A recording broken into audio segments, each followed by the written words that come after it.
Oh, all these buttons and jiggery pokery, and we're live here, Airfix and Chill, on your normal Monday night. But crumbs, doesn't it get dark and cold now, isn't it? I keep moaning about it, but it has gone Baltic down here. It really has. It's proper shite weather. Anyways, when it's dark and dirty and the crap weather, normally it's Telford time, isn't it, ladies and gentlemen? Who's going Telford this year? Anyone? Alex is. Are you going, John? No. John, Too Alex? far. Too far for me. I'm going to fly over. Yeah. You're flying over? It's on my bucket list to go to Telford one year. Yeah. Sonny's going. Sonny's going and taking his wife with him, I might be. You know, actually. With all the shizzle that's been going on, and I remembered the other day. Actually, it was yesterday. I remembered I've got to pay for that Gannet as well.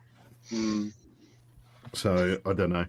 I'd like to go because this was supposed to be my first year going as well. Yeah. So hopefully, but we'll have to have a bit of a look.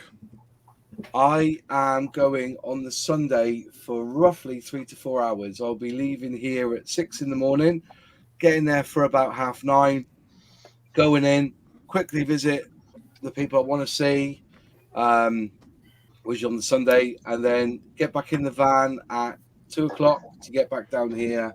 So I've got an appointment in the evening, so I've got quite a bit on that Sunday. James, tomorrow go. Are you going Telford? No. You're close to Telford, aren't you? I'm miles away. I can't bloody drive. If you start walking now, mate, you'll get there. Well, I might have some difficulty doing that. And Fenris has got kids, so he won't be going. Even though he lives in America, he's got kids, so he won't be going either. Will you, Fenris? Maybe not this year, but 1 year. Similarly, I'm hoping to go, and we've been wanting to make a trip out that way for a while anyway. So no reason we couldn't make that part of the thing, right? Yeah, that's fair right. Play to you. Fair play. Model officer James, who is at Sprue Box, he can't make it tonight because he's actually in the throes of receiving the Outlaw Paints because they're launching it that weekend at Telford, Outlaw Paints. I haven't put the link in, but their podcast, Just Making Conversation, went live today about lunchtime. And luckily I was at the computer, so I was able to listen to it. And it's a really fascinating insight into Telford Model Show and what goes into it, because they've got the organizer, I believe, or was it secretary of IPMS or whatever, on there talking about what goes into the actual model show. And it's really good. I wish I had the link. So if anybody's got the podcast, it's Just Making Conversation. If they could put it into the chat, that'd be really helpful. So I should have put it in the comments, but I completely forgot. But and just going on about what goes into scale modeling. Now, I don't know. I know COVID took a dampener, but I've gone to 5 scale model shows this year. I think they're coming back in a vengeance. I think scale modeling, the shows are getting better and better. So the premise of the chat tonight is Telford and scale model shows. All right, so we're going to talk about them in particular. But me and Alex went to Yeovil Model Show, and I saw him on Sunday. So I was there with my model club, showing off my models with the club, and we had a really good display. Actually, there were some really good models on our table, but mind you, there's good models all over. There's some cracking models. But was there anything caught your eye when you were there on Sunday, Alex? I mean, lots of things. I think it was a really good show. I mean, it was a $5 to get in. Yeah. As a general member of the paying public, 3 halls. I think they could improve the signage, because I think some people that came didn't realise that there were more halls.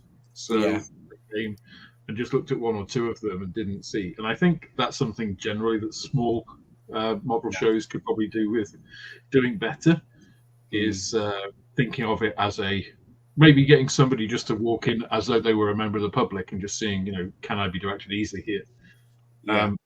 Well, I think it was a really good show. One of the buildings is really interesting. It was the positive pressure tent, which I think Moss knows more about than me. First time I've ever seen anything like it. It was weird. It's bizarre, isn't it? It is really strange. It's like but model-wise, sorry, Ross, I was just saying, model-wise, there were a ton of things. I mean, some of the same stuff that was at Salisbury, but some different stuff as well, both by some of the clubs that were at Salisbury and also some clubs that weren't. A really good mix, actually. You know, not just seeing the same thing over and over again, but like lots of different subjects. There were big boats, there were tin soldiers, there were planes plenty, space, sci-fi, all sorts of stuff. Just a really good mix. Yeah. Did you see the 3D guy? Yes. What do you think of him? Well, you tell me your thoughts and I'll add to them. Well, I'm going to get him on this show. I've invited him on to have a chat to us about what he is doing. Seriously, I thought scale modeling, 3D print resin was a million miles away. But some of his models that he's built, it blew me away. But I saw him at Bovington Tank Museum at the scale model show there. But this time I was able to actually stand there and have a good chat with the guy. And he's producing 1/35 figures that are more detailed than what I've seen from an injection molding point of view. All right, you know, you finally see the lines and everything, but blow me.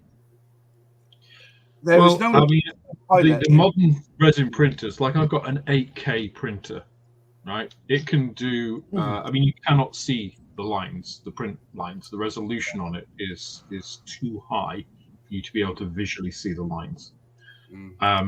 And you can print anything in any orientation, so you're not limited by what an injection molding machine would be limited by. Yeah. So I think a large part of the future of modeling, particularly in kind of aftermarket accessories, is going to be in 3D printing. Yeah. I think modeling, or modelers perhaps, are a little bit behind the curve on this. I think if you go to like wargamers, miniature painters, they are further along this route than we are in general. I guess because they're doing smaller scale, you know, and they have little bits that they can add and customizing things and stuff like Warhammer and things. But yeah, I think a lot of 3D printing is going to be the future of modeling. The only thing I'm going to say is that you can see lines, which you wouldn't see in injection molding, would you? But you can't with the highest resolution printing. And even if you can see like the optical differences in layers, because we're talking about like 20, well, the highest printers, it depends on how big you're printing stuff. But it's like you're talking 20 microns. Yeah. You cannot see that in terms of the surface finish. You might see it because you're looking through the layers, but if you put paint on it, there is nothing on the surface. Really? Okay. That's the resolution we're getting to. Now it's really about affordability and making it more accessible, I would say, because it is a messy. Resin 3D printing is messy. It's not accessible in the same way that filament printing is being made a lot more, if you like, consumer friendly. You could basically get a filament printer now that you can set up in your hotel room, in your living room, whatever. Press a button on your phone and it will print something. You can't do that with resin printing. I get that. Also, then, as somebody who's done, we're going to go back to scale modeling, but we just talk about Yeovil because it was just a really good time. But this 3D, it's called 3D Gizmo. I'm going to get the guy on probably next week, and then to chat to us about it, because he says it's still a hobby to him. But I was seeing 1/35th scale, or it must be 1/16th actually.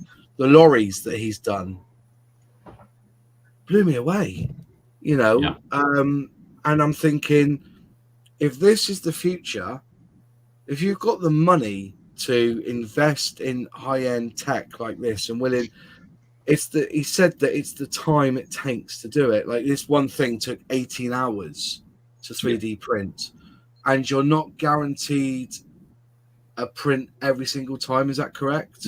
Yeah, there's a learning curve to it. You can get failures. There's a learning process, like with any technology. So 3D resin printing is quite sensitive to temperature. So I've got a bunch of printers back, wrong shoulder, back here. So if the temperature drops here sort of to 12 degrees, because it's a chemical process, the resin takes longer to cure. So if you can imagine, that curing is securing your material to the bed effectively. So if that's not cured properly, the suction forces can pull that off. They can do anyway, but obviously if you cured it properly, it shouldn't. So there are learning curves with that, and there are some variables that to start with you might not take into account. But yeah, it's getting better all the time, and the technology, the tweaks, if you like, to make it more reliable, more robust, are coming through in the companies, and it's becoming more affordable because, of course, there's lots of companies getting involved in it, some quite big ones. China's heavily involved in that, so it's driving innovation. So competition is always good for that. That's the way capitalism works. Moving technology forward and prices down to make it more affordable and accessible to us.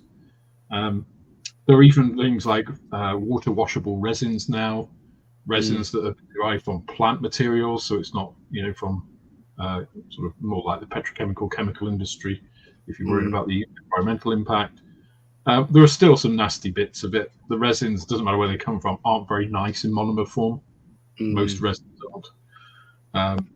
But yeah, it's definitely one of those things that we are at the beginning of something which is democratizing the ability to do a lot of stuff. Just as an example, I 3D printed a Pratt & Whitney double wasp, or the Corsair, the awful Revell 50-odd-year-old Corsair. Has this big blob of an engine at the front, which looks nothing like a double wasp. I 3D printed one down to the detail of the push rods, and it has the pieces for where you're putting in all the injection cabling and stuff. It looks. Let me know when you release the kit, and I will absolutely pick one up because I've been wanting a kit of that for a while. But that was a free STL, right? So I just went on Thingiverse, found. I think it was Thingiverse. But I just literally typed Pratt & Whitney double wasp STL file into Google, got the result. It's free. Somebody's just designed this. I think they've done it for like a flying aircraft more than static model. But because STL files, you can size them to whatever. I just scaled it for 32nd scale, printed it out. It prints each of the cylinder heads individually. You just assemble it up. It looks magnificent.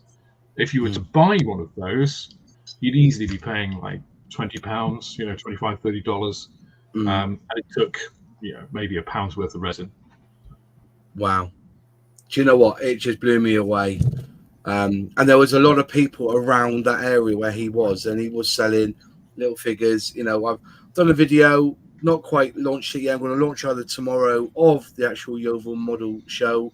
While I was there filming, Bugle Call have asked me to go up there and film their model show as well. There's nothing special. I just go around and I just film very quickly every table, so you can pause the video or slow it down so you can see what's on each table or see your model. If you were at Yeovil model show and you didn't come, I didn't say hello to you, I do apologize. I was talking to a lot of people because as soon as I'm talking, they go, I recognize that voice. They hear the voice before they see the man, So but there was a lot of people there yesterday, and it was I think model shows have a place. I think Telford is the Mecca, if I can use that word without offending anyone, is the Mecca of scale models. And yes, it's if you want to go and hear about the what goes behind the scenes, go and listen to Just Making Conversation podcast. I have in my room, in my stream, I've actually pinned it to the top. So if you want to have a look. But I think scale modeling is more of us to get out and be social. I think that's where model shows is where it's all about. Well, I think Moss, that was demonstrated aptly by you caught me in the second hall, and as soon as we started chatting, somebody else came up to us and introduced themselves. We watched both of our shows, both of our channels, as well as Nigel's modelling bench. First time we've met them, but that's great, right? It's just like to be recognised and to have that interaction with people who watch the channel. I caught up with a lot of people, people that are coming to the shop, people from local clubs and stuff. So you do spend a lot of your time talking to people and catching up with people, which is, I think, fantastic. And usually when I go to Telford, I go for both days for that exact reason, because I know that at least like a half, probably 2/3 of one of the days is just going to be talking to people, just catching up. And I think that element is much overlooked, considering that our hobby is very individual. And that social aspect, I think, is something that we all enjoy. It's why people, I think, join model clubs. I don't think they really join model clubs to particularly learn techniques or to showcase their models or anything. I think it is for that human interaction, because we are social animals, and sharing something that we love is a joy, isn't it? Yeah, it is a joy. Hi Phil, thank you. Yeah, Phil, nice to see you again. Yeah, What's your name? Apologies for that. But I think this is the thing. It's like more people know my face or my voice than I know their name. And when you meet, say, it must have been about 15 people who, and they all wanted to thank us more. So we love Airfix and Chill. On a Monday night, you sit on your bench and you've just got talking about, I'm there building a model, and every so often I just pipe up and make a comment. Like Celtic West, he's part of the Scale Model Club I'm with. I'm really good friends with Celtic West.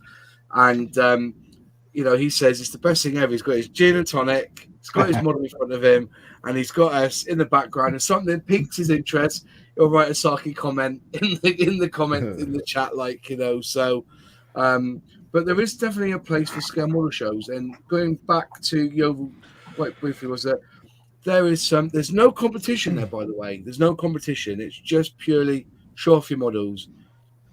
And people will come and talk to you and ask about your models. And there's nothing better than talk about your technique and also the problems they had building a particular model.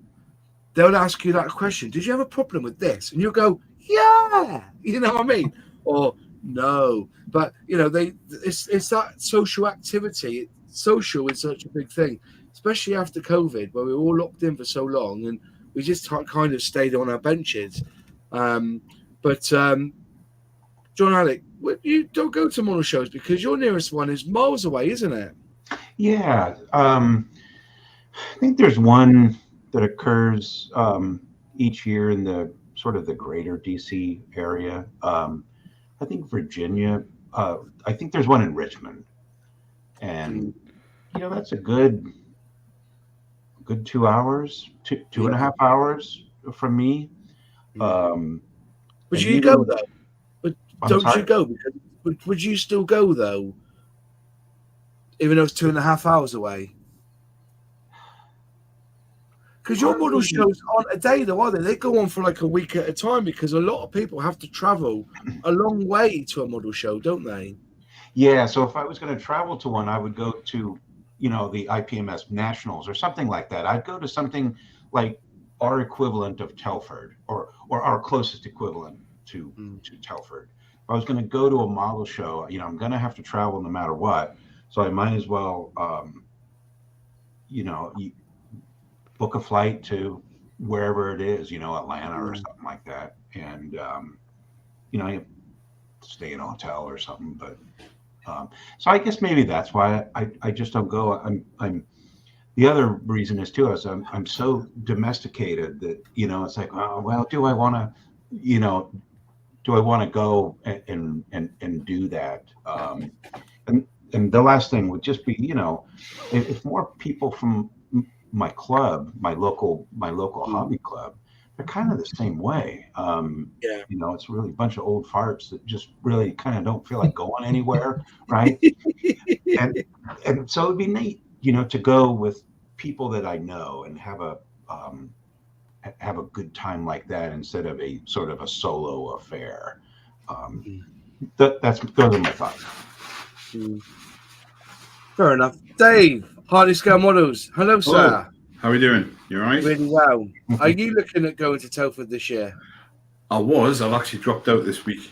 Ooh. Unexpected issues with the car, so that drop out. But it's a long way. It's like a 250-mile drive, and it's an overnight stop as well, really. So really, I've had not in the head this year, but I'm going next year hopefully. So see, I don't think about just jumping in a car or my van, unloading all my disco equipment, jumping in my van and going miles to a model show. It doesn't phase me at all. It wouldn't with me, to be honest. It's just the totally bad look, however you want to say it. Just the car's gone tits up at just the wrong time. So yeah, what a shame. James, you go to model shows, don't you, up around your area? No. Okay. What? I thought you did. I thought you said you went to one. No, I did. I did go. I went to them a few years ago. Yeah. Many years ago. I went with my dad's friend. Yeah. But because obviously he got us in for free. Because he had a model shop. Yeah. But not recently, no. No. Okay. Fair enough. Do you think there's a place for model shows? For somebody who doesn't go to a model show? Would you like to go to a model show? I'd love to go to a model show, but I don't think a model show would agree with me. Right. Okay. That's fine. So I understand. Well, if there's a model show up there near you and you want company, I will jump in the van and go to a model show with you, mate. And we'll go around and look and marvel at what people do to their models that makes me sick. You know, we had this huge tank, a 1/16 Tacom tank, on our table, and I stood there looking at it for hours. He got the Zimmerit perfect. It wasn't even the correct Zimmerit for that particular tank. He got it from another kit. He got it absolutely spot on. So if you saw that on the Iska Scale Model Club table, that big tank, it was just outstanding. And I said to the guy, I said, it makes me sick. So I can't get to that. I can't do that. It's not in my skill set, you know. But then again, putting Zimmerit on a Bearcat wouldn't look right with it, you know what I mean? So, that's my excuse. So let's go with you, mate, because you did the West Midlands scale model show and actually had your table there. That's where I got my Sully scale model sticker. Right. Yeah, well, I was going to send it. Yeah, I thought if you're coming up, you can fucking come and pick it up. I send it posted. Everybody else, I don't mind, but you know. Sully, did you send mine by carrier pigeon? Because they literally arrived the next day. I was quite. You got yours the next day. Yeah, you got yours next day. James got his about 4 days later. I don't even know if Nigel got his. Actually, he hasn't said. Well, what you don't know, Dave, is that Sully lives next door to you. God, I feel sorry for you already. I'm like a creepy Santa. Yeah. Fair enough. John Parker, scale model shows for you. Do you go to many around your area? When I was involved with the Air Training Corps, we used to go to a lot of shows. Centering kits and everything. And I used to like seeing how the juniors got on because some of their stuff was, I mean, it wasn't up to professional standards, but some of their stuff was really good. Yeah. Last year's youngster won with this tank, and I just gave up. You know, this youngster won it last year with his tank, and it was like absolutely amazing. The stand, I think there's an air of, because of chemicals and stuff that we use, there's certain things that youngsters you wonder should be doing because chemical wise, some of it can be quite dangerous. But he brought out this tank and he won the Young Scale Model of the Year award. Wow! And it was really great to see, which is something that was missing from West Midlands Police Model Show. We've got no children in the children's category again this year. We need to do something about it. So, but there are big steps being involved because Airfix now have a scout badge or a cub badge for scale modelling. They do. They were giving away, I think it was, scale model bundles with paint in them, which is good. The original ones weren't that good because they just came with the old vintage classic Churchill tank, or the old World War One female tank. Was it male tank? I think it was one of the two. And it's like 4 pots of paint. But I think this time they've really gone for it. So, yeah. What about you then, Fenris? Are you a kind of guy who goes to scale model shows? I have never been to one, and I was supposed to go to one this past weekend, but a few things fell out and a few things popped up. Believe it or not, there was a dinosaur exhibit that popped up, and we ended up going to that instead of a model show. Go figure, right? Interesting. Yeah, but Cool. there was one up in Alabama, so it was going to be about a 6-hour drive. Yeah, about a 6-hour drive. And so I had planned to go up there to take the recently finished the Stug 3 that I did, because it was going to be entirely armor. So it was an armor museum event thing that was mostly going to be armor there at that particular model show. But again, things just kind of fell out, so I didn't go to that one. But here in Central Florida, we actually have a ton of Gundam model shows and a few other smaller ones, and I've wanted to go to them, and it's been one of those things where things have always fallen out and I've never gotten to, but I want to go to a model show so badly. Like, I am always so jealous of how many y'all have every year. Yeah. See, also at scale model shows, you have like the box by the table. So like a lot of scale model clubs, they'll bring a box of them with models and they'll do like some deals on some kits. And we had quite a few, like a box full of kits. I don't know whether they allow that at Telford. I presume they do. Some scale model clubs have a bargain bucket of kits. I think all of the IPMS clubs are allowed to do that. Yeah. Yeah. I think they also have they have a specific event, don't they, at Telford? There's like a room where all the members can bring their stuff. I think it might be that. Bring your shop then, Alex. Just book it in there, You you met up with the Deluxe Material guy, didn't you? And had a chat with him. I introduced you to him. I did, yeah. When I see him there, I always buy something. And he had this rusting kit, which was 19 quid. I didn't buy it, but I'm tempted. Where they you put this like metal stuff all over you, like a powder all over your model, and then you dip this compound or this liquid on top of it, and it just rusts it out like proper rust, which looked really interesting, but it's not really my cup of tea really. But they've got some new products coming out. They've got their own masking stuff coming out now, which is very interesting. He showed me a canopy that they had done, and what they do is you get the canopy, you mask over it with all this liquid, let it dry, and then you cut around where you want the masking to be removed. So when you pull it off, you're left with the masking on the canopy itself, if you know what I mean. It's very clever.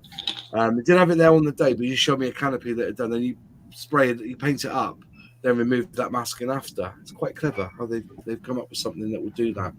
Well, I've come up with something anyway, but we'll talk about that another time.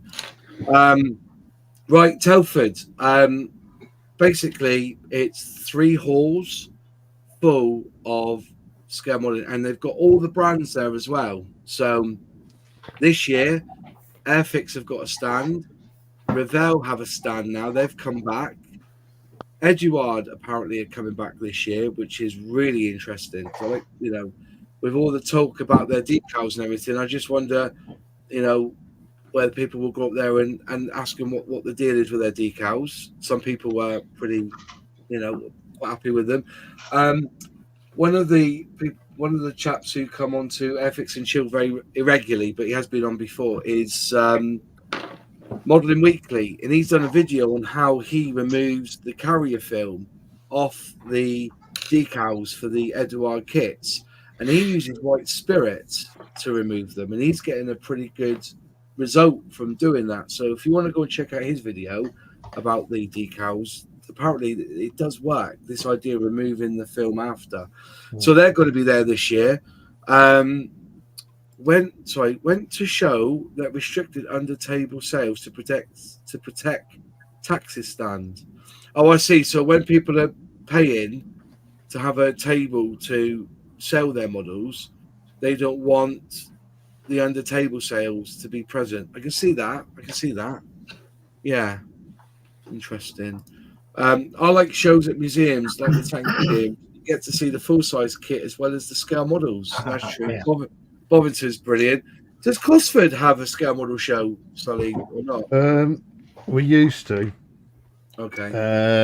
It was the Shropshire Model Show. It was I believe it was actually one of the second largest. Yeah.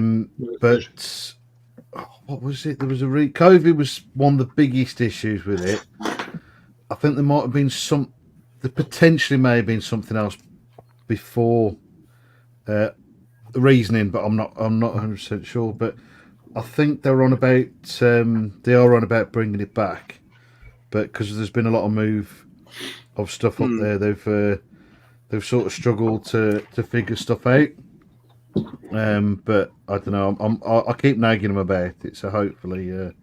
Can't you run it, Sully? Can't you get on and grab the bull by the horns and set it up for yourself? I don't know. Maybe. I might have to have I might have a look at that.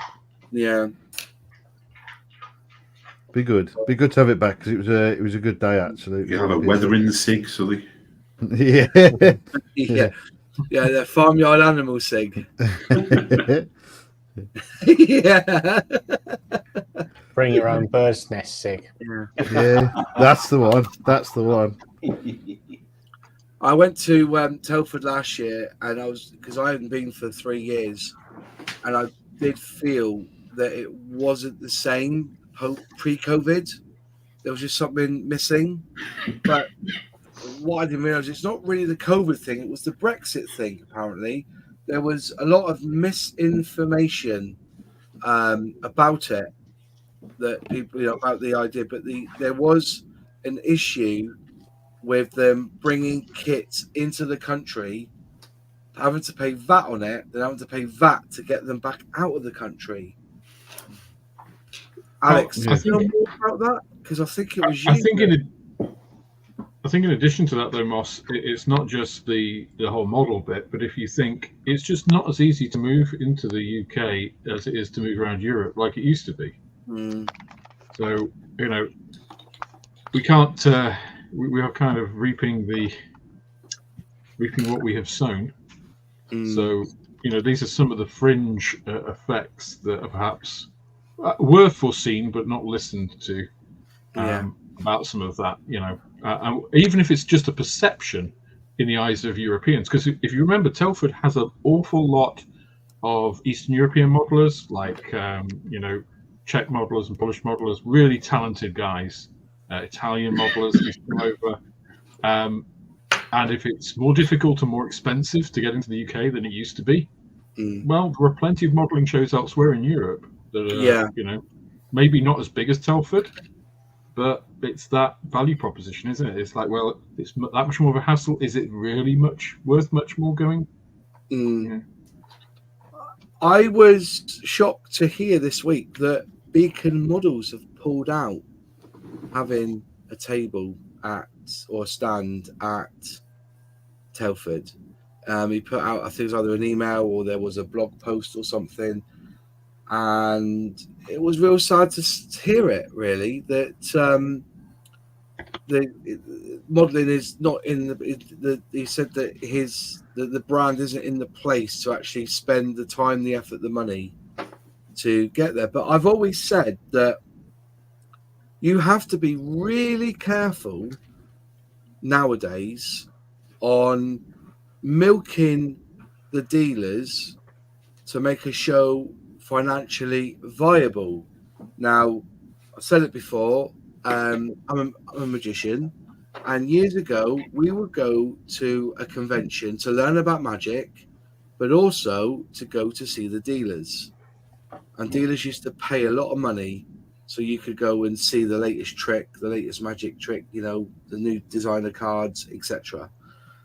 But when the internet came along, gone are the days of releasing magic trick. People would just rather, well, a lot of magicians now do Kickstarters and stuff.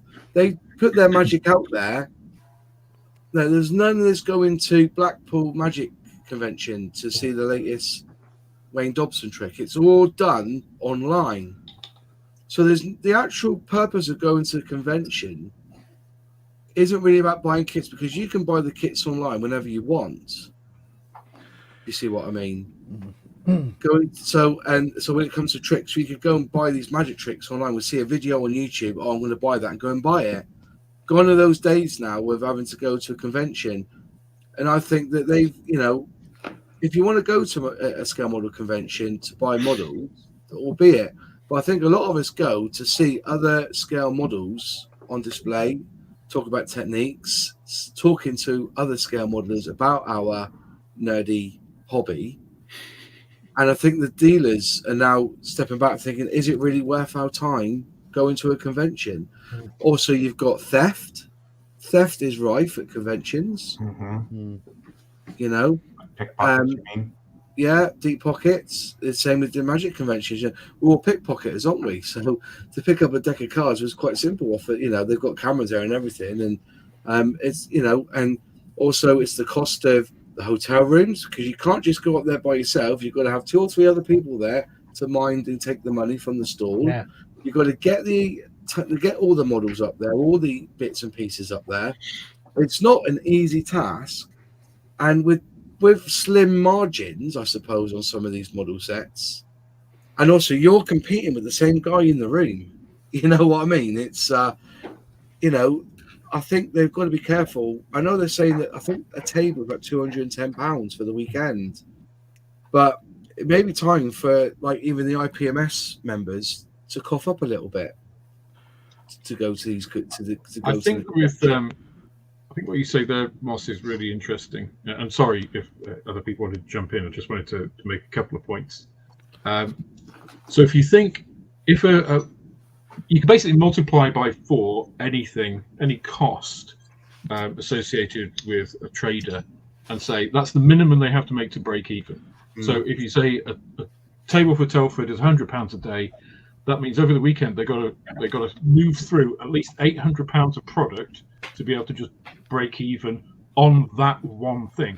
Adding fuel and hotel costs and stuff, they're making at least like $1,500 to $2,000 for that. Now, bear in mind that modelers are looking for a bargain generally. I mean, I think about myself, right? When I go to a show, I'm looking for the rare things and I'm looking for bargains, right? Yeah. Things that I wouldn't probably normally buy, but I just think that's too good a price to miss. Which means that they're then cutting down on their margins. Their margins aren't that high anyway. I know that, right? So let's say 25% is where their normal margin is. So now they've got to cut into that margin to have any chance of competing against all the other people that are there. So it's volume. So you've got to get the volume. So if you look at Wonderland models when they go, the reason that they have these big, almost lost leader sales there is to bring people in. And you look at those things, they're always packed because they need to get people through to make it worthwhile. Yeah, I've looked at this because it's one of the number one things people ask me: are you going to be at X and Y show as a trader? And I always say no. I have no intention of ever going to a model show as a trader because it just isn't worth my time. Yeah, both from the stress point of view, I would rather model shows are something for me that are pleasurable. I can meet people. I can go looking for those bargains, and principally, I'm talking about stuff not that I can't get as a supplier, right? So this weekend, I really didn't intend to buy anything. I ended up coming away with a 1/24 scale Airfix Typhoon because you can't get them right from Airfix. So I got it at a decent price. I saw it, I bought it, and I'll forgive myself for that. But that's the kind of thing that we do, right? We go along. We might not have intended, right? But we just say, yeah, I probably won't be able to get that anywhere else for this sort of price. I'm going to go in on that. Yeah. So, and now it's displayed in your shop window with a big sticker on it saying "last in stock." But the thing is, Moss, I paid that what I'm willing to pay for it. If I put it up for the shop, so I got it for £90, right? Because it was £100. They said £90 for cash, and I'm like, yeah, fine, I've got that cash on me. Principally because I had the money to pay you for those paints, Moss. So if you bought those paints, I wouldn't have been able to get it. Yeah, I know. I'm such an idiot about that. Who's that? If I now put it in the shop, I either have to put it at like £120, yeah, so over the odds, hoping that somebody will get it, to make a reasonable, say 25% return, or like put it at £100 and make a tenner on it. In which case, what was the point? I might as well make it for myself, and enjoy it. Yeah. So you're not going to model shows to buy stock, for sure. No. As a trader. There was a Rockwell B1 for sale. Do you see that? He wanted £100 for it. I couldn't justify it. I really couldn't. That's a kit. I'm really trying to get in one to 72nd, and you're right. You just can't get it for less than £100. And there's a nice 144th scale kit. It's not the same. You want the wow factor, don't you? Because that is a big plane. Yeah. It's only 96 parts. That's £1 a part. So there's a call out for everybody in the chat. Everybody petition Airfix, re-release the B1 as a vintage classic, and we can all buy it. Well, I went to buy it, and I did do a cheeky text to Dale and say, look, are you going to re-release this, because there's one here for £100, and listen, my wallet was ready. It was ready, I think, and then he texts back saying we're not. So, but I think £100 for that Rockwell is too expensive. So, I was, it was I could have just, even though it was in its I don't buy the cellophane wrapper. I bought kits as a kid. Can somebody guarantee this for me? When Airfix back in 2000 was releasing kits, were they cellophane wrapped? Because I can't remember ever taking off cellophane from an Airfix kit. They weren't cellophane. Is that cellophane as well, is it? Yeah, they were cellophane wrapped. I can't remember. Yeah, but that's after 2000, that is, mate. That's no, it's not. That's a planetoid label. It's a Type 5 box. It's about 1978. Yeah, I'm talking year 2000. Year 2000? Yeah. None of the year 2000. But were they cellophane wrapped by the distributor, not necessarily Airfix? See, I'm reluctant. Right? This is my problem when people say, well, cellophane wrapped. My argument is this. It could be cellophane wrapped, but who cellophane wrapped it? I can get it home, there could be parts missing. And you want £100 for that. And whether they're cellophane wrapped or not, those decals are going to be foobarred. That's the problem you've got with a kit that's 23 years old. And I want to be able to open it and have a look. If I'm going to pay £100 for a kit, I want to have a look inside the box at least. But they won't open it because it's cellophane wrap. But I was under the impression that in the year 2000, which is when this one was released, 2000, they only released it 3 times. Last time was 2000, because that was the last release of it. It was cellophane wrapped. And I can't remember ever buying or doing kits back in the day that was so. I've got kits now from Airfix from around 2000. None of them are cellophane wrapped. Are you sure he didn't cellophane wrap it himself? That's what I'm saying. I can remember. Do you remember the pre-Hornby releases, the red boxes before that? Yeah. They were coming out in these silver swirly things, and it was like the last box things from the Hella days, wasn't it? None of them were cellophane wrapped. That's what I mean. Some Airfix kits were cellophane wrapped in the 1980s. Not sure if it was Airfix who did the wrapping or not. But I'm talking about 2000, so I'm talking 23 years ago. I'm talking the year after 99. Okay. I don't remember building kits in 2000. They were ever cellophane wrapped. No, I don't either. So, it's. I had an HMS Belfast, which was a gift set from about 2002. Yeah. That wasn't cellophane wrapped. No. The inside was. Yeah. The tray with all the parts and the paints and that was cellophane wrapped, but the box wasn't. Kev's Plastic Scale said a lot of venues are changing traders too much and shows are closing down. We had a very big show in Brighton, and the centre outpriced it for traders, so it closed down. It was for any modelling. Yeah, I get that. I had a TSR2 in cellophane. Did you? All right. Was that 2000 release, or was that before 1996?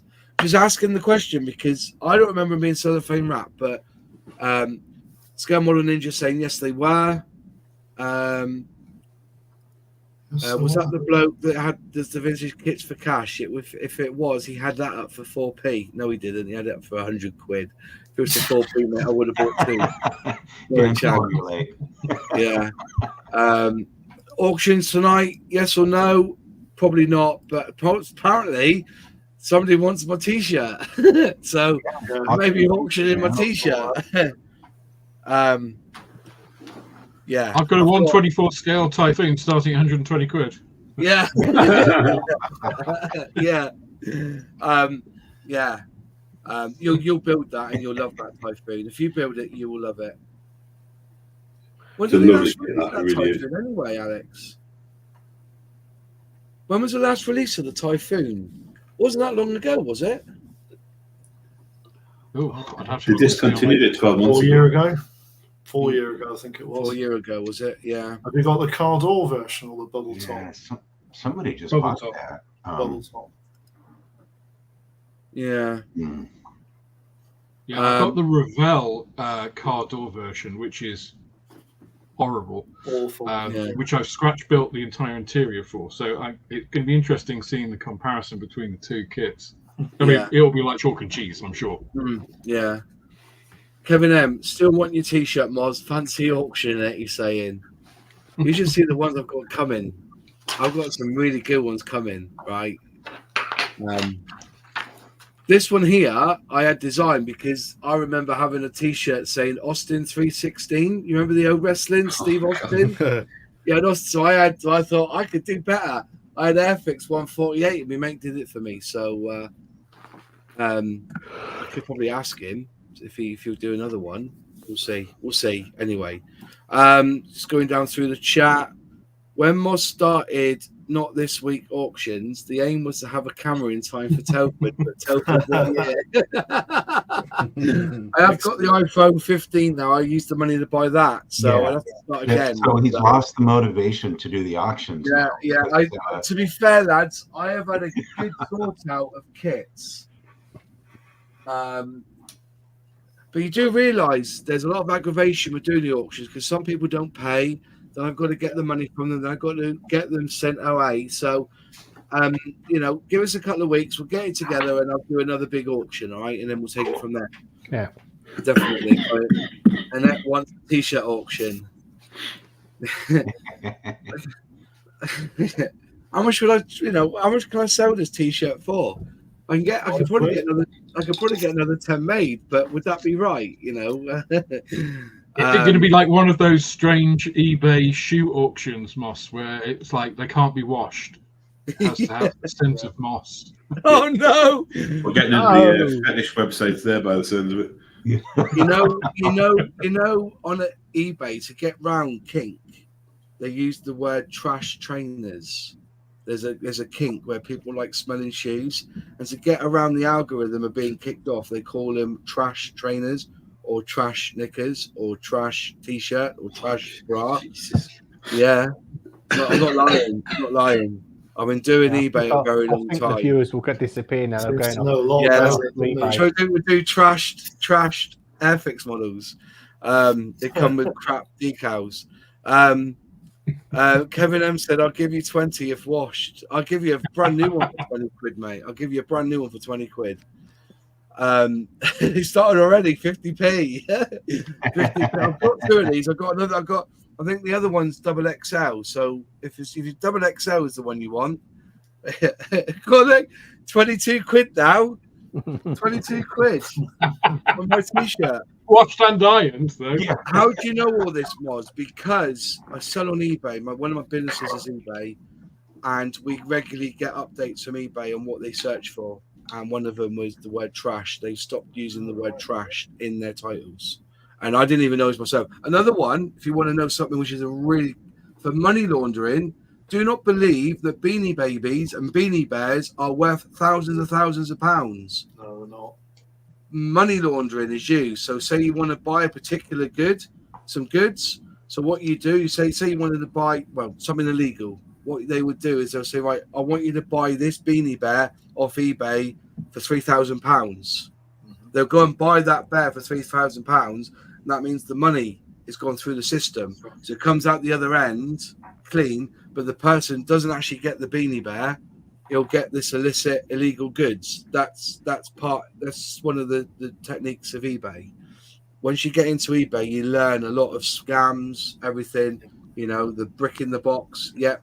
I've seen it all, done it all, been part of it. The photographs.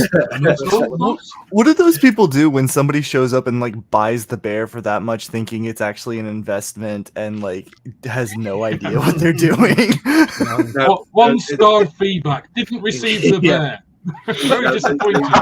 Received some sort of gun instead.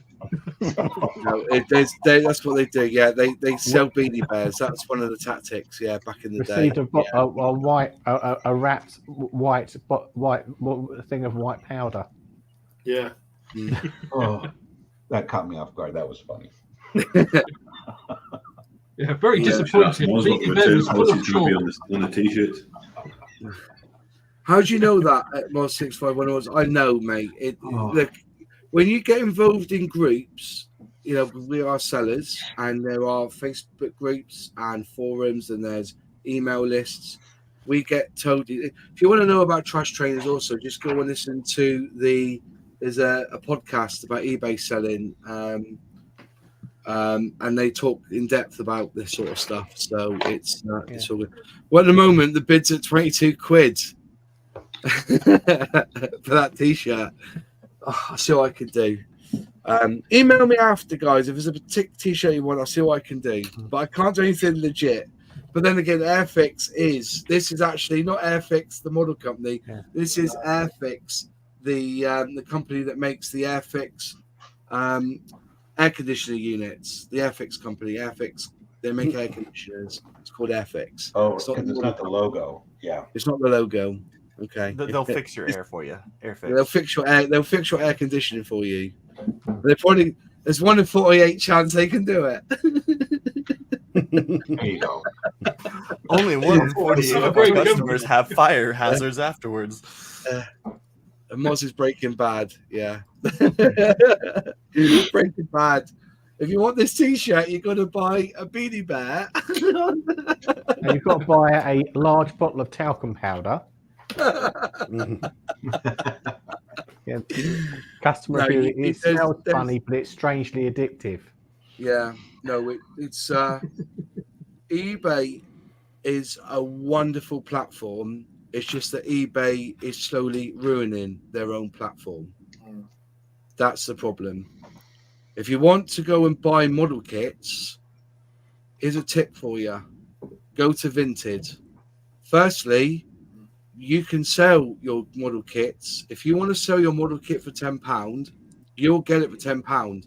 If you sell it on eBay, you'll get about £8.50 for it. That's right. You'll take £1.50 of fees.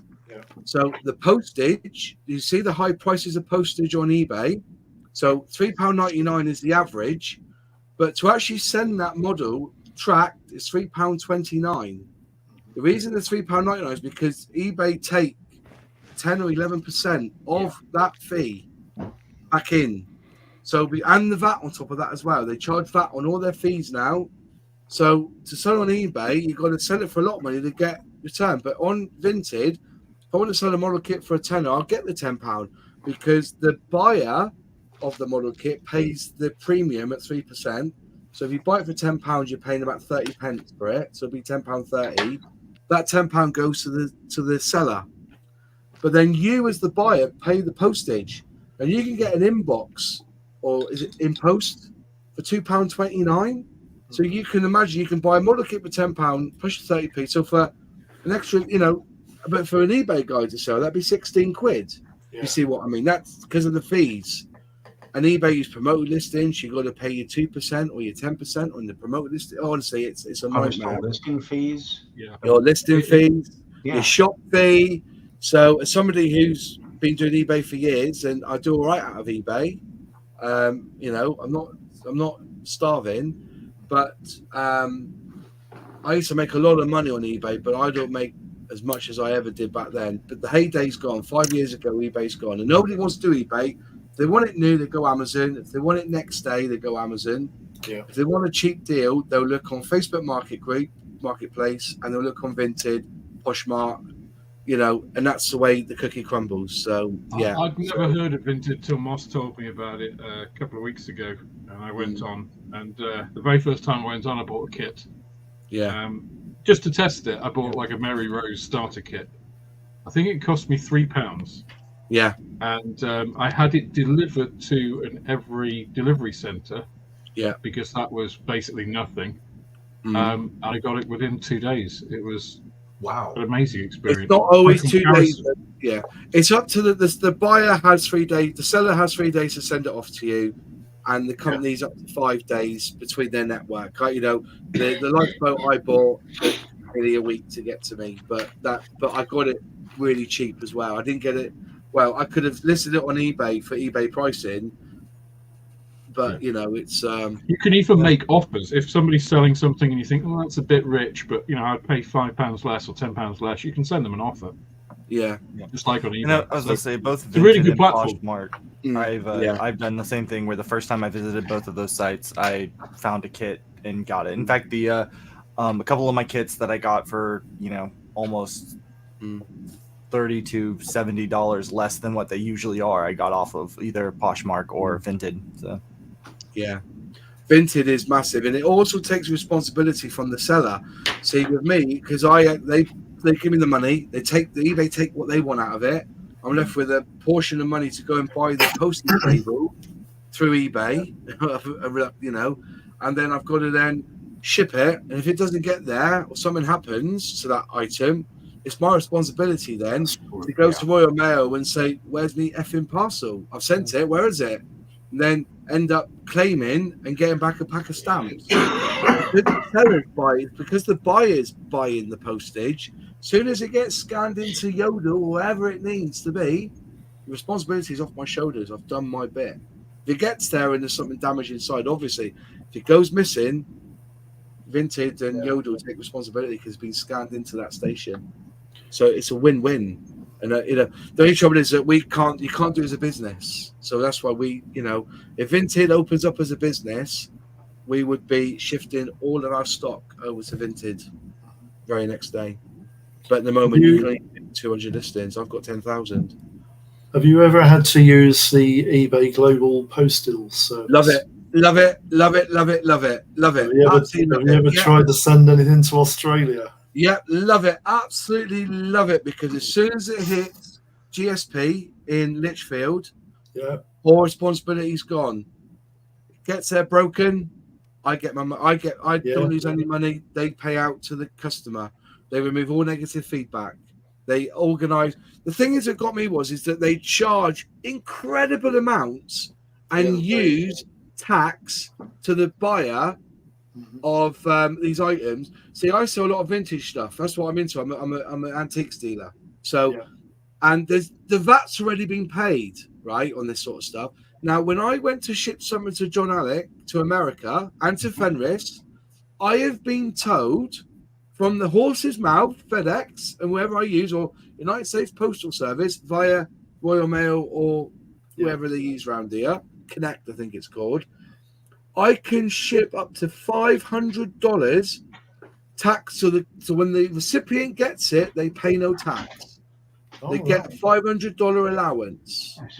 Okay, but eBay say anything over 10 is taxable. So I don't get that. So there's something really wrong there. So it's best again, you know. I had a Matchbox kit that somebody in Australia purchased. Yeah.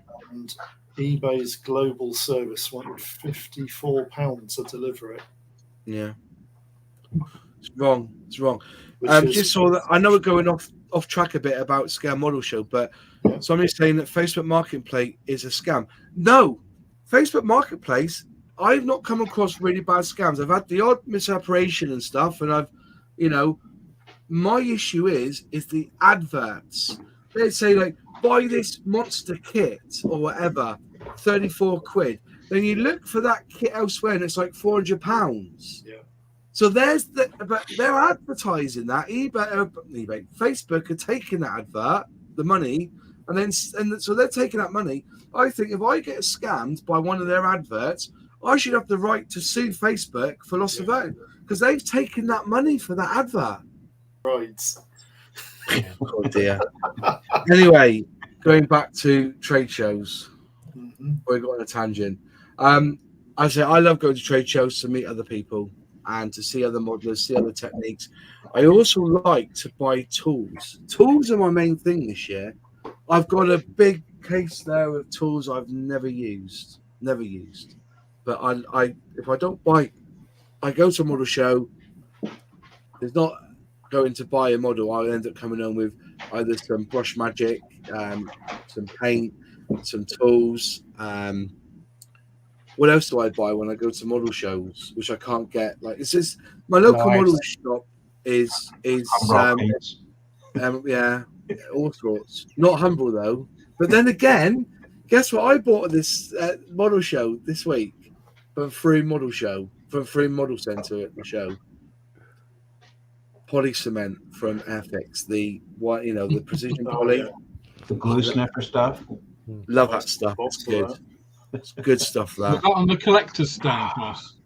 No, it wasn't. It was on the Sprue scale model stand, the Sprue Model Centre stand. I was well happy. Have you bought Weebles, Moz? No, I do. I do have my Airfix. Yeah, man here.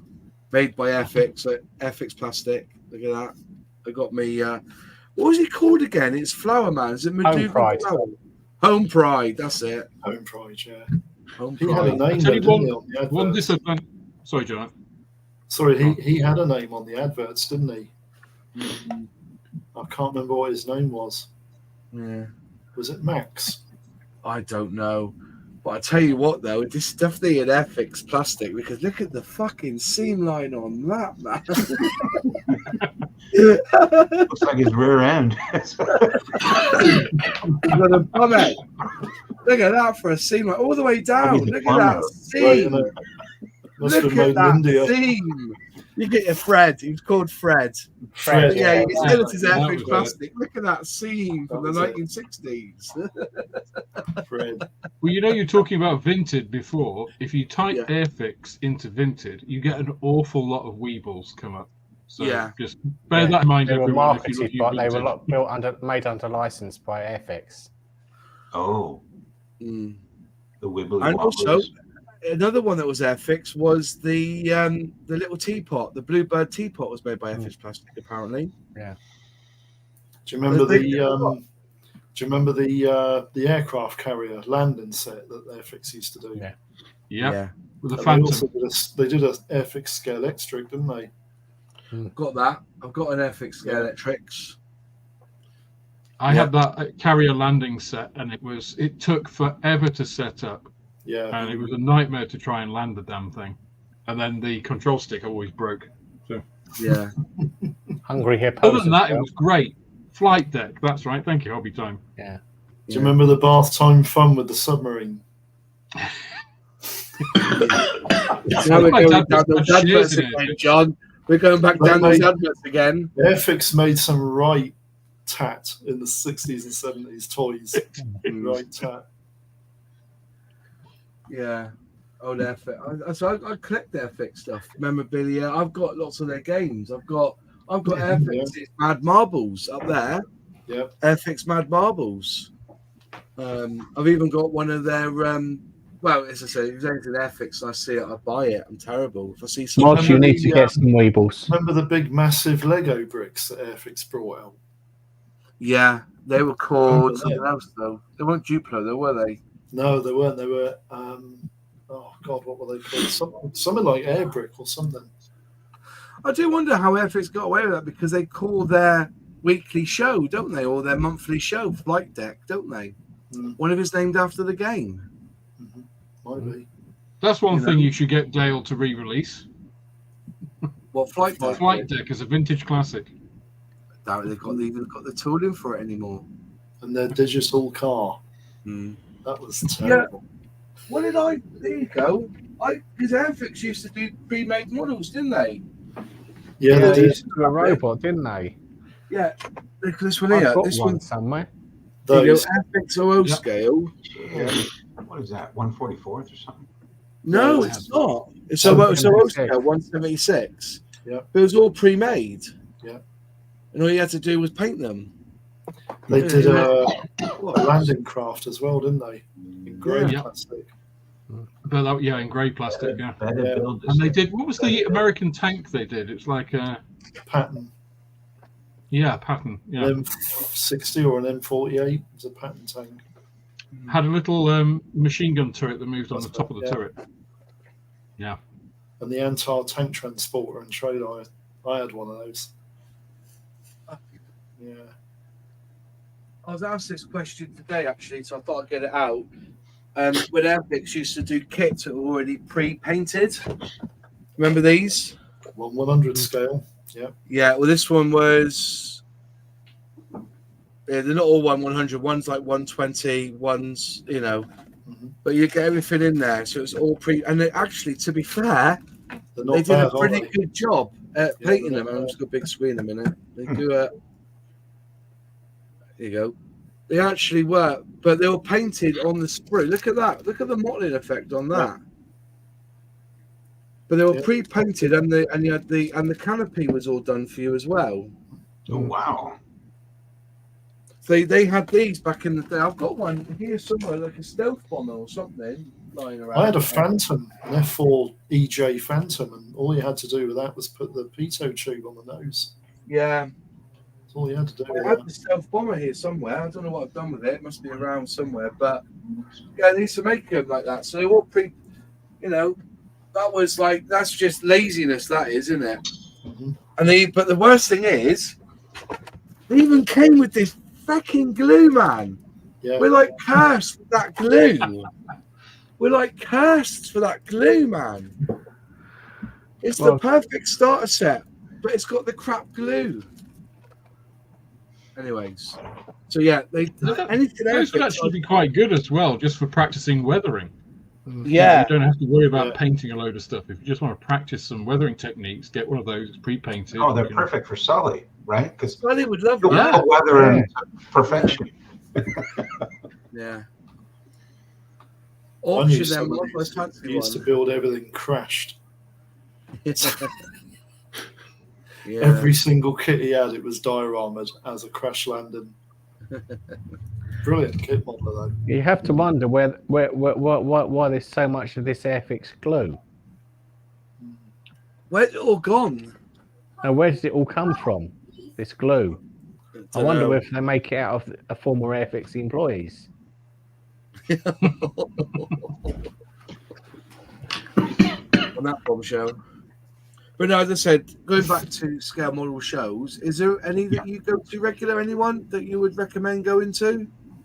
Sully would know. Anyone that you know, Sully? Yeah. Oh, he's gone, is he? What about you, Dave? Is there any scale model shows you go to regular? I'll be honest. The only one that I'm aware of up here is the Newcastle IPMS, what we call it. And it's June every year at a local sports centre. And that's the only one I'm aware of now. There was definitely more when I was a kid, but I tend to go with that every year. And it is actually... Where's that one at in Newcastle? Say again, sorry? Where's that one at in Newcastle? It's at the Parks in North Shields. It's a sports centre, just outside, out towards the coast.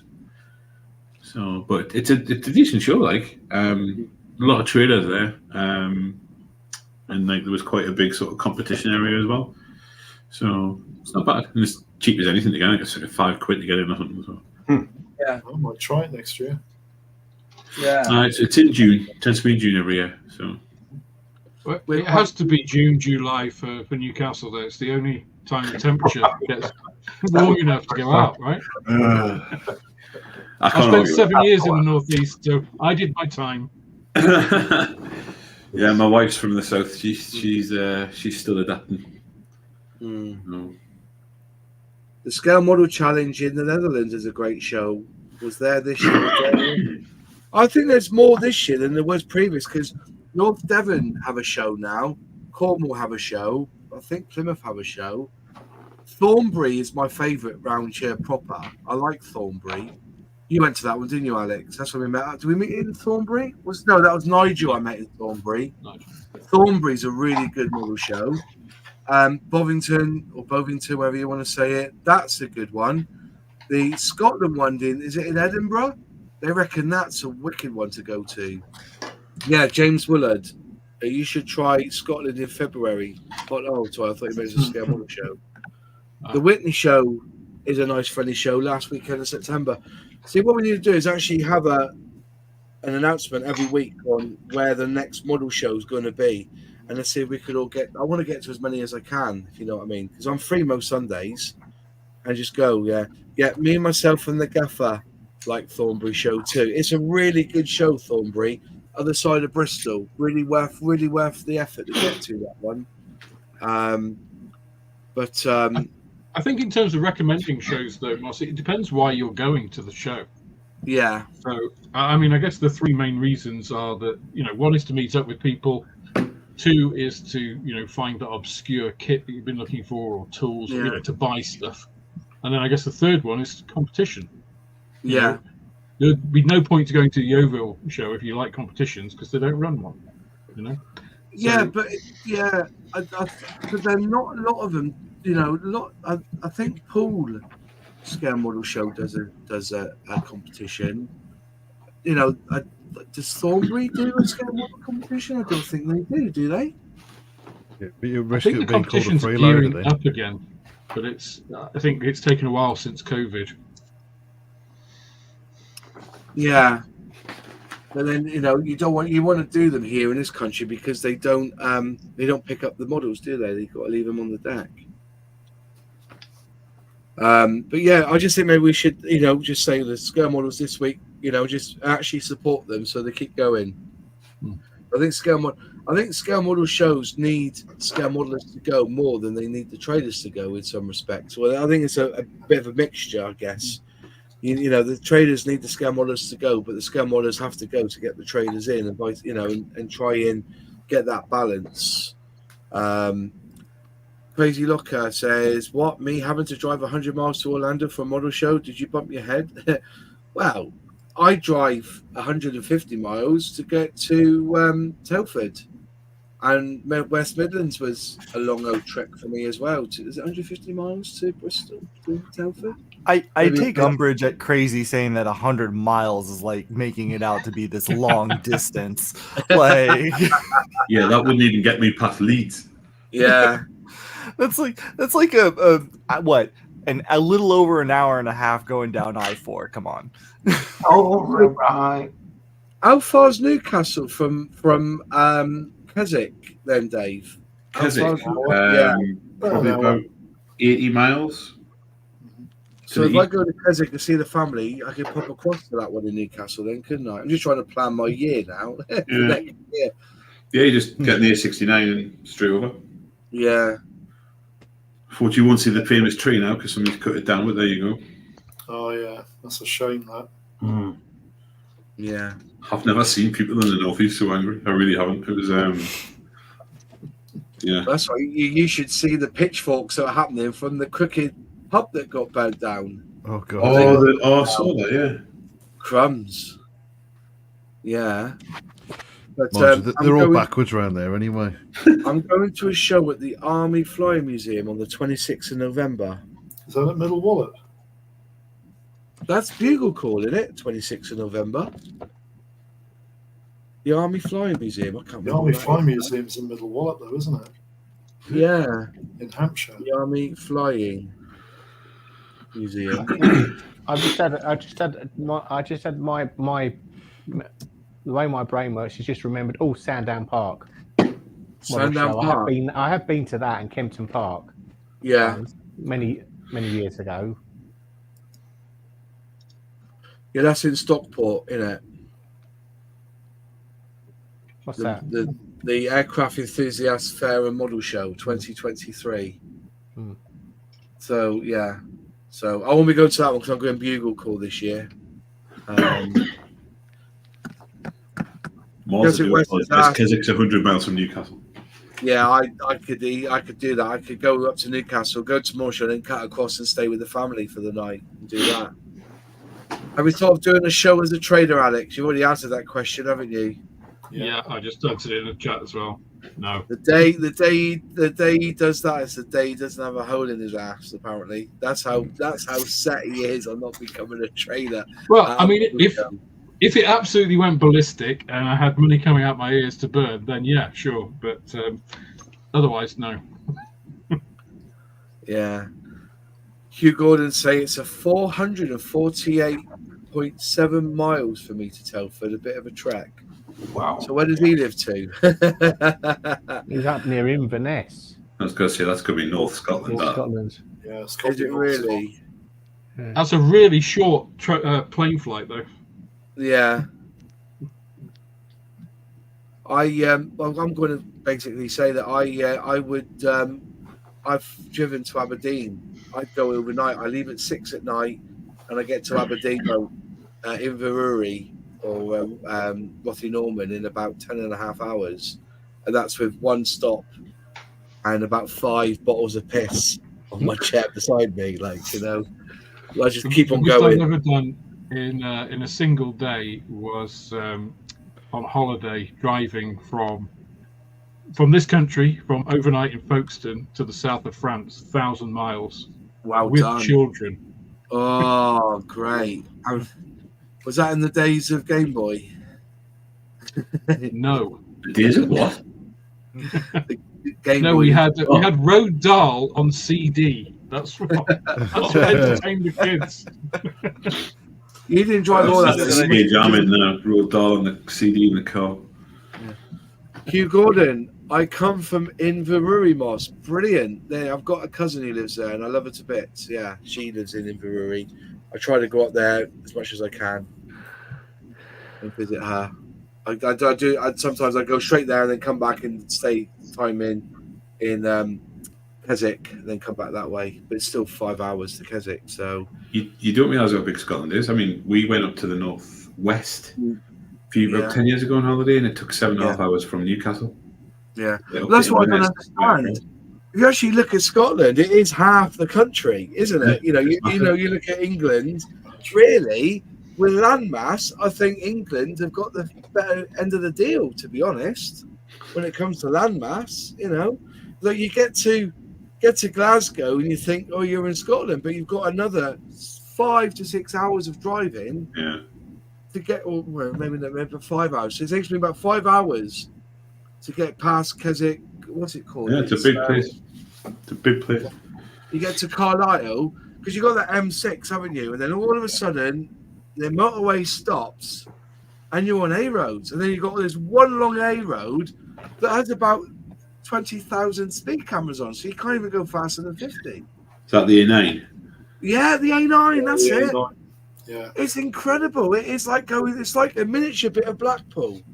Because you can't go faster than 30 in Blackpool because there's a camera in every corner, So you got this, it's, oh dear. Lord Bodford said it took me 10 hours a day to go from Bury, Manchester, to Aberdeen today. Was traffic that bad? Mind you, got a lot of flooding in Scotland, haven't they? So, but yeah, I'll definitely be up to going up to a model show in Scotland and visit folks if people are up there. And, if there's any decent model shops up in Scotland, let me know. Because I love visiting model shops as well. So, well, it's only 11 hours to get from here to Telford. I'm just now finding.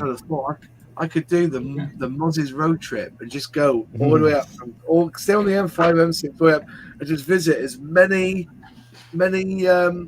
model shops as I can, all the way up through to Scotland, and do a video on it. Today we'll bypass Jadlam. We'll bypass Jadlam in Bristol.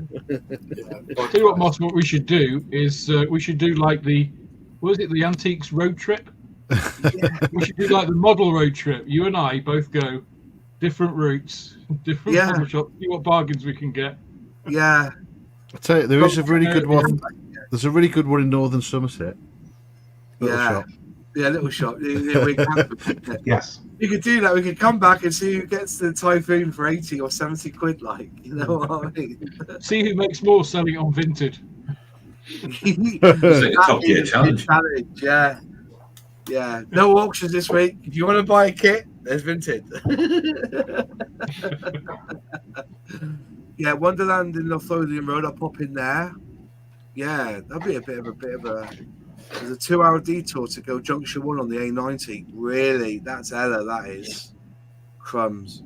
Took me longer to get from London to Paddington, Devon, as it took me to get from Amsterdam to Paddington on the train. Yeah, trains are buggered in this country. But that'll be a pretty cool road trip, actually. You can find decent model shops in Berkshire. That would be pretty good. But yeah, I'll be interested in doing that, going up and just checking out some model shops. It's quite, they're not all died, have they? You know, if there was one really close to me, I'll be there every week. But and also the trouble is some deal with other companies, don't they?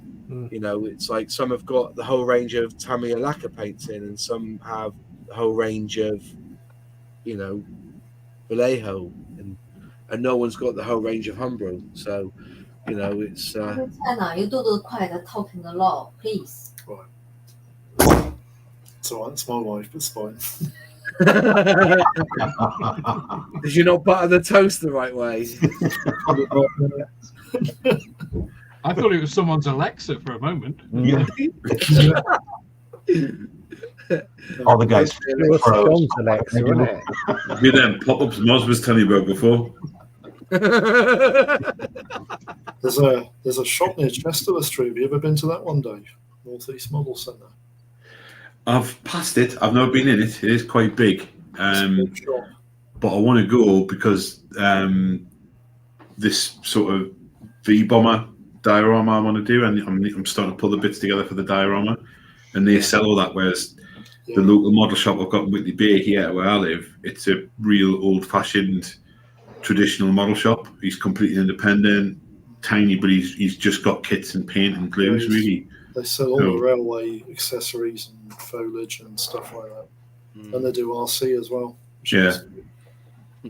He'll just put Moz and Alex for UK model shops on Yesterday Dave TV. Oh dear. I wouldn't do it anyway, not on mainstream telly. They've had enough of Simon Kohler to put anybody off talking about models and trains for the next 10 years, I reckon. Call it Moss's model trek. No, it'd be a bit of a laugh, wouldn't it? Going up and down, trying to find it. Or go to a model show and then out you go around all the bits and pieces around. There is a lot of model shops still going. Oh, yeah. It's really are. Putting in Alex's model shop, and YouTube didn't like that. Did you get an advert? Did somebody get an advert? No, it went through. Yeah, you bet, buddy. It went through once, but the other ones it didn't. Anyways, Alex, I will be looking through that myself. So, just ship it through UPS and it'd be cheaper. Just ship it through UPS, it'd be cheaper on the tax. Yep. Yeah. And all these people are now gone off. We've lost about 30 people watching us now because they've all gone off to Vinted looking at model kits, haven't they? That's what they're doing. Yeah. Oh, look at that. Yeah, I might put a load on and then get you guys to buy them off there. I think it's just easier. Much more. It's less aggravation anyway. Really a lot less aggravation. YouTube doesn't allow outside links anymore, doesn't it? I think it does. Yeah, I think that sure it does. It blocked. It didn't like it. I put in outside links. I don't know why, but at least one went through. They're all signing up to the mature dating site.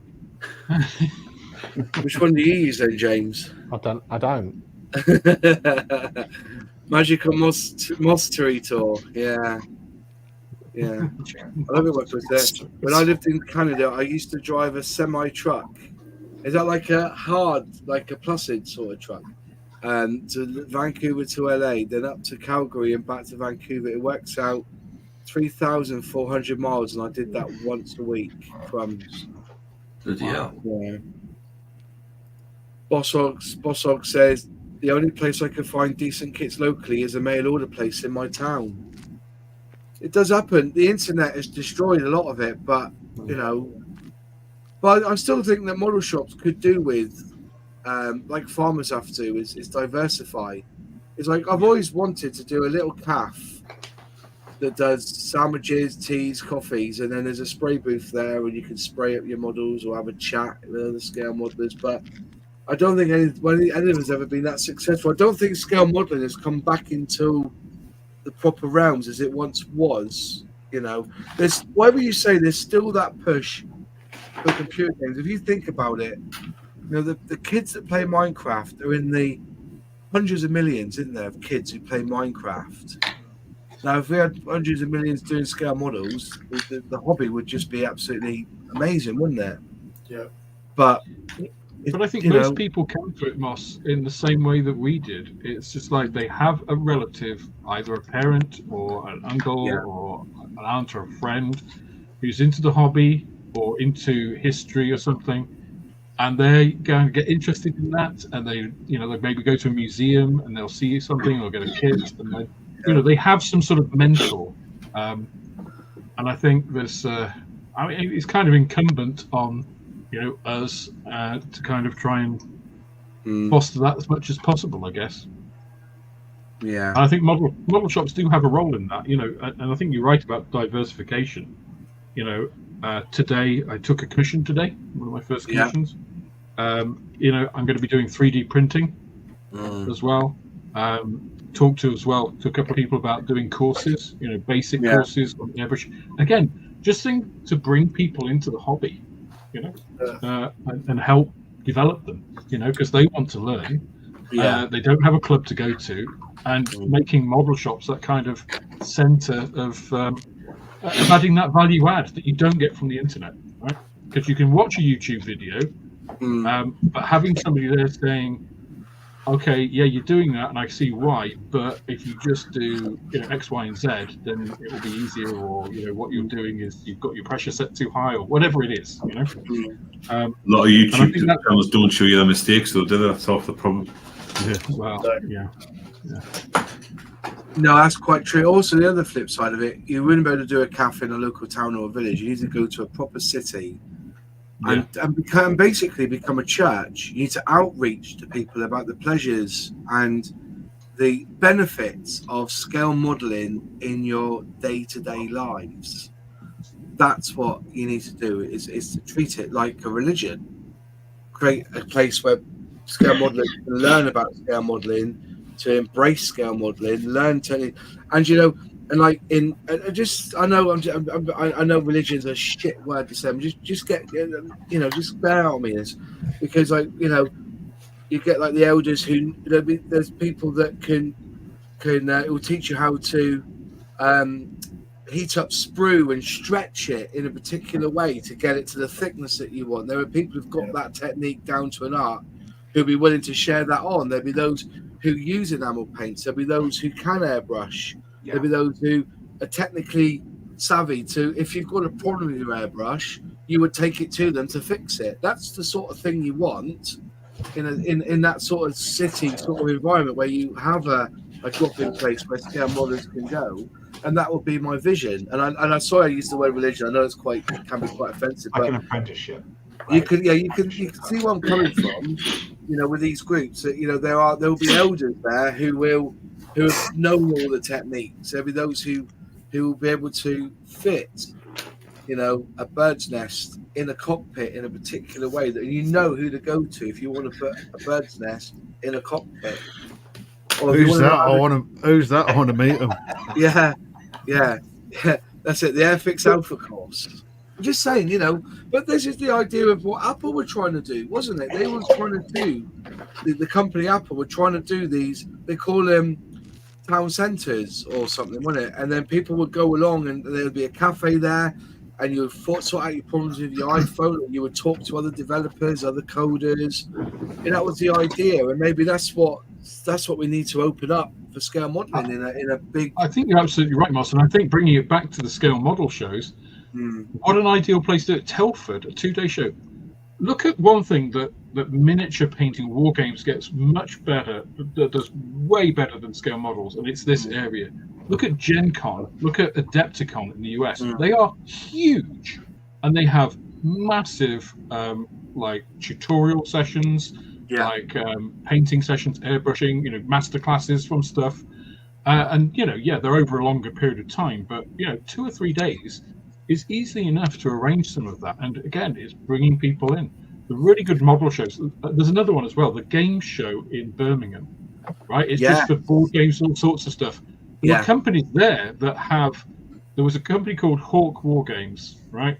It was taken over by Tabletop Gaming and Tabletop Games Company, and they were basically giving away kits. They had a load of kits, like space station kits, on a big table, and kids could just come in and get whatever bits they wanted and make. And they had a competition, to who's going to make the best space station. It's just stuff like this, getting, sparking the imagination of people, increasing people's skills, welcoming people.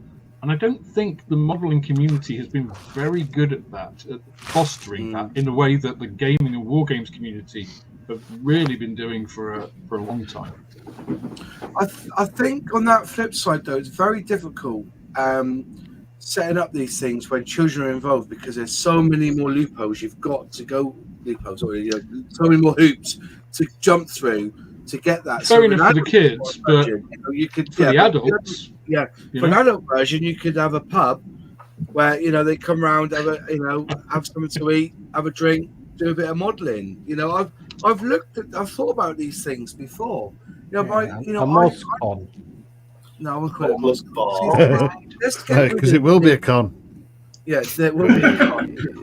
Sorry. The adverts. But it's like when there was a suggestion of having a jamboree of scale modelling, like have a weekend where you pitch up your tent, you go to the nearest marquee, there's food, there's drink. What you got to do is, and then you just sit there all weekend. There'll be spray booths, there'll be people there bringing their own equipment, bringing their own models, and just sit there and build a model over a weekend. And, and you could have a band there in an evening and have a bit of fun, That sort of thing really does entice me, thinking, for a weekend, I could just go away for a weekend and just do more.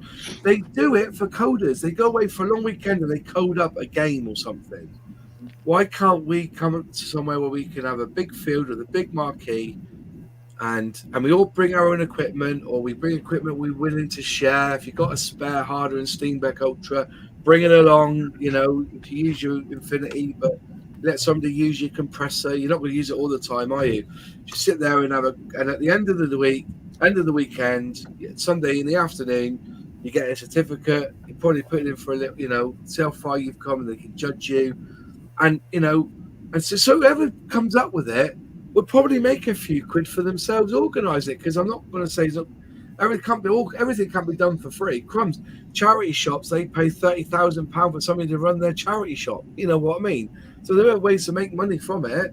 But if somebody come up and said, right, in Bristol, we found a field that's got toilets, a shower, bring your tent, bring your equipment, away you go. That would that'd be worth it for me. I'm just going to say a few words, Moss.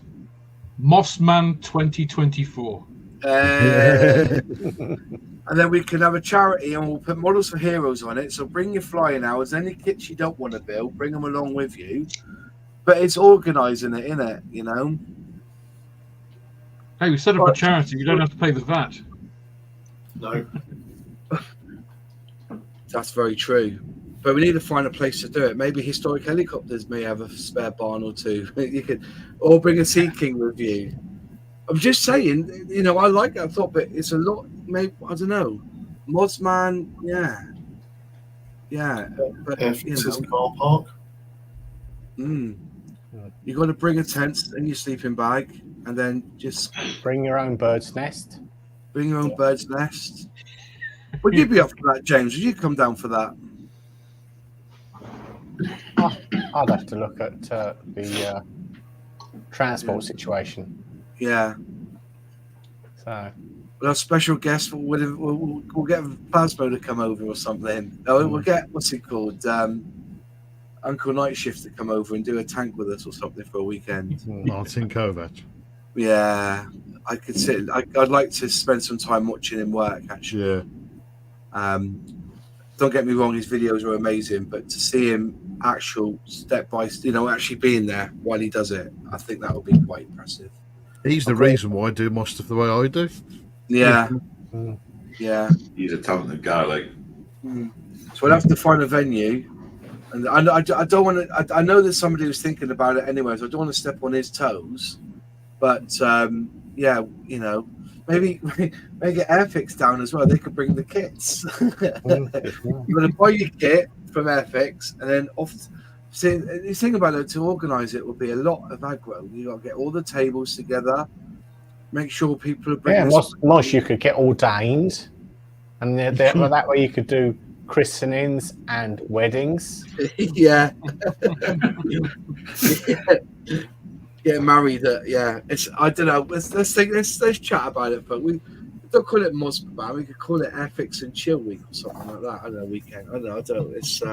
It's not, honestly. I'm really reluctant for my names we put to stuff because it's not about me. This is about the community. I keep saying it.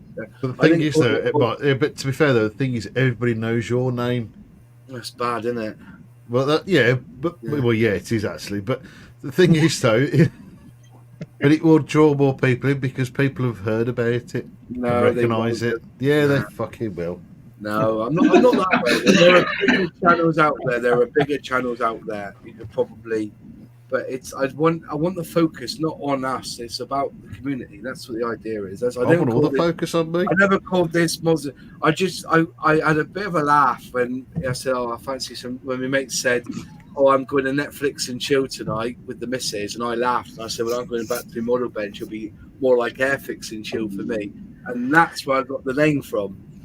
Airfix and Chill. It's nothing to do about Airfix, really. It's just it goes well with Netflix and Chill. We all know what Netflix and Chill is, don't we? So, right. Apparently, they want to auction off this T-shirt now. It'll be about 2 weeks if I get another one.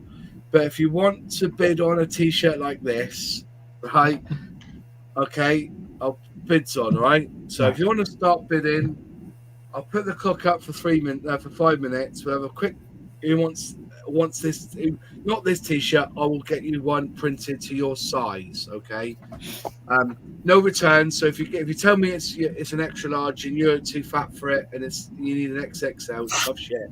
You should change the scale on the front depending how fat the person is. 132. Yeah, 130. You can have it whether you want 172 or 130. Yeah. Now we'll just do about 124. Yeah. So right, we'll put the clock up then. Who wants an Airfix 148 T-shirt? You should see the other T-shirts that are coming. You're gonna love. I've got one in the style of Lego that says Airfix. It looks great, honestly. But anyway, buy. Right. Where's the timer on this thing? I've got a new phone. Timer. Where's the timer? Timer. Then we'll do it for 5 minutes. Start. There we go. 5-minute timer. You see that? Remember, bid. Yeah, right. Okay. Right, so man's bonus at 12 at the moment for an Airfix 1 to 48. £25 from Kevin L. Wow. For the T-shirt. Nice. 25 quid for the T-shirt. Yeah, Paul Christopher. I understand that. Do at Butlins, but Butlins isn't cheap. You got to make it accessible. See, it's not really all you're really paying for is your pitch for your tent and the actual marquee. The trouble you've also got is you're going to have to get outside caterers in, and they'll want some sort of deposit up front. So you get a burger van in or something. You need, So yeah, it's a lot to organise. But if somebody was willing to set up an Airfix and Chill model weekend, I'm pretty sure that we could ask certain manufacturers to come along and, because you may get there and realise I haven't got the right paint. So if we're close to a model shop, you also need a license for the thing as well, don't you? Or for the what? Well, for the Mozfest. A license? What do I need a license? You need a license. We do open days at the rugby club. You need like a public liability. Public safety license. Yeah. You need insurance as well, Moss. Oh. Yeah, well, perhaps we just say, look, we've got this field with a marquee in it. Just turn up. You do your own. Yeah. Don't pay nothing. Just turn up. Give a donation. Can you do that? No, because you wouldn't know then who would be turning up. There'd be people like camping out in their cars on the main road, like, you know. So at the moment we've got £25 for the t-shirt so far. Yeah, probably not been issued. I don't know. It's yeah. So the idea is there's definitely a seed. If somebody would like to do it, organise it, I will be there. But and then we get a band in for an evening and have some music, because you won't be modelling, you know. Some people stay late modelling on the Friday night to really crack on with it, you know. The guaranteed that you've got to jump out, you've got parachute in. out of a red arrows. No, from space. No, yeah. Gents, I do apologise, but I'm going to have to log off. I'm going to... You're logging off for you, mate. Nice seeing you, mate. Nice to see you. Good luck with it. See you there. Want a quick bid on the t-shirt before you go? Oh, it needs to be 1:32 for me. I think, or 1:24. Oh, okay. Next week I'll do a 1:32. We'll put that on. Right, what are we up to? Oh, we've got 1 minute 53 left on the clock. Come on. Why won't it go bigger? There you go. 1:45 left on the clock. Hold it in the old Airfix factory. I think that would be fabulous, but I don't think Airfix actually own that real area. I think they rent certain parts of it, don't they, for storage? But if you wanted demolished. Has it been demolished now, is it? I thought the one in Hull, Kingston upon Hull. No, it's all about the Margate one. Oh, right, okay. Oh, yeah, Margate.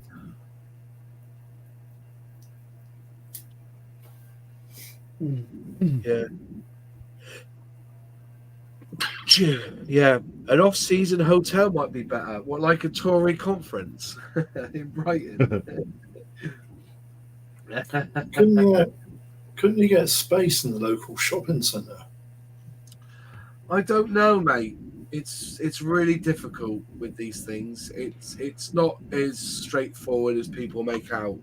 The idea is there. I would love to do it for the crack, but you know, it would be, you know, see, Margate isn't middle of the country either. You would want to do it near Birmingham way or somewhere central, wouldn't you? Really? So Nottingham. Yeah. So anyway, up to 20 seconds left on the auction. We're up to £25 from Kevin M. Yeah, lots of health and safety to take. Yeah, but the idea is that I would love a weekend. You know, it must happen because everybody has these weekends, don't they? Like 8 seconds left. This is going to Kevin M. 2, 1. That's it. There we go. Brilliant. That's it. Well Kevin done. M. You Well are the done, winner Kevin. of the t-shirt. Can you email me your measurements, please? And I will get one printed for you.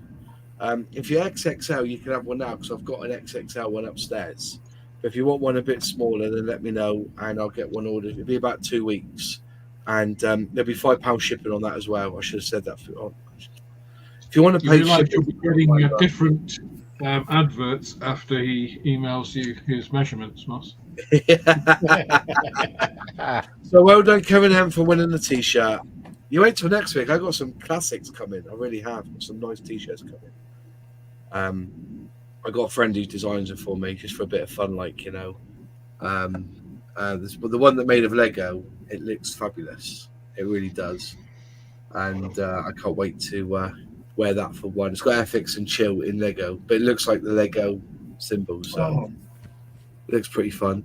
One's Sega logo, but it looks like he's got in his Airfix. He's quite clever at what he does. So anyway, so Kevin, email me. The information's in the about section, the email address, and I'll get that ordered for you, and I'll get it sent to you in a couple of weeks.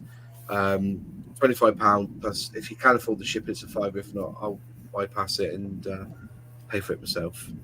There you go. One little auction for a t-shirt. If anybody else wants one, let me know. They're 25 quid each. David set the price. That's right. That's the bar. Yeah. And yeah. It's that's a bit of fun, isn't it? As I say, it was just I saw a video, Austin 316, because that's what he used to have, wasn't it, on his t-shirts? And I thought I could do FX 148 or 172 on that. So yeah, bit of fun.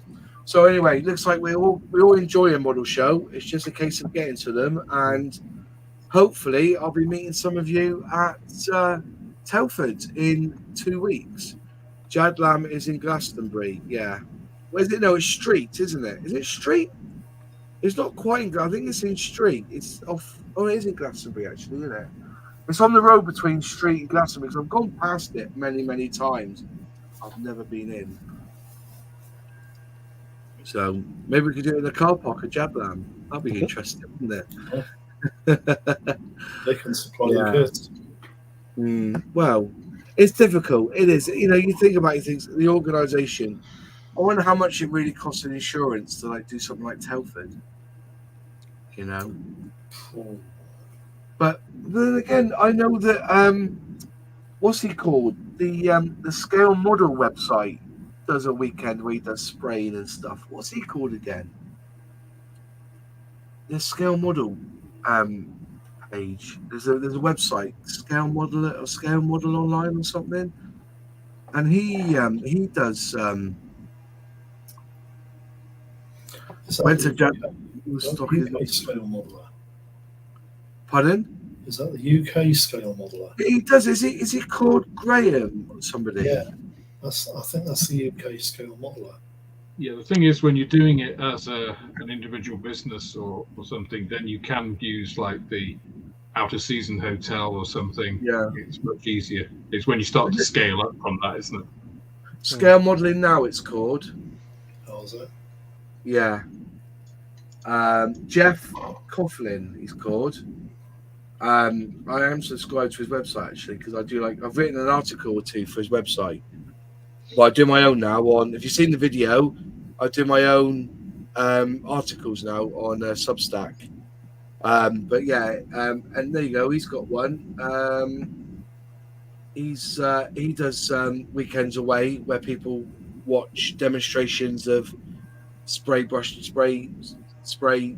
airbrushing and building models and everything else. So they are quite good. I've done two at work. Yeah, they are quite good actually. Maybe we can that's all when come you up get to into the Cosford. thing where you have to put the car keys in the car. Sully, well, can we do it there? If you've got a spare couple of £100, yeah. What, to have a weekend up at Cosford to do? Yeah, I reckon it'd be a few £100. Well, people pay for tickets. They need somebody to come there, put their tents on. That's the only thing. Yeah. Have you got a campsite around there? No. No. And plus the base get a bit shirty sometimes about stuff like that. Do they? I tell you what, they're a funny bunch. Mind Really? you, to be fair though, it is still an active station, so I kind of get that. To be fair, yeah. Not that really anything exciting happens there, but you know. We could just have a tent up at Glastonbury. You come to Glastonbury, but you end up go scale modelling and just have Oasis and Blur in the background. Yeah. No, it's only I'm a glamper, honestly, mate. You know, my dream is to get to own a really good camper van or a motorhome and just go around and yeah. I camped when I was a kid, and I camped when I used to go fishing. So, yeah. But yeah, something to think about anyway in the future, I guess. We just need someone who's willing to take it on and organise it, because I really haven't got the time to. But you know, it'd be interesting though, Alex, wouldn't it, to have a bit of an event like that, wouldn't it? It would. It would be a bit of fun. If you think anybody got any thoughts on the idea, just email me or email Alex at info@mansmodels. You know, don't use that because that's not an email address. No, don't use that. I'm joking. just email info@maturedating or something like that. Anyway, folks, that's really good chat. Next week, I'm trying to get 3D Gizmo on. and I emailed or messaged Spencer Pollard to come on the show for a chat, and I only saw the message before the show because I haven't been on Messenger really this weekend. I've been really busy, and he would love to come on. So maybe in a couple of weeks we'll get Spencer Pollard on as well, and he can talk about his books, because his books are absolutely outstanding. I've got one here. If you want to build a Spitfire, this book here, Modeling an Icon, #1 Spitfire, I promise you will not go wrong getting hold of his book. And you can get them on most, I think it's Easy Goodreads or something. The diagrams and the pictures are absolutely sublime. The man is a legend. He writes for Tamiya Modeling Magazine, I think it is, as well. He does a lot of work for them. So definitely worth it. Anyway, folks, thanks all for watching. Thank you, Fenris. Thank you, James. Has he gone, James? Has he? Or has he just gone quiet? James, I'll just get rid of this. James, John Alex Scale Modeling, Sonny Scale Models, Alec from Man Model Models, and our good friend John Parker. Thanks all for watching, and we will see you next week. Take care, everyone, and goodbye. Good guys.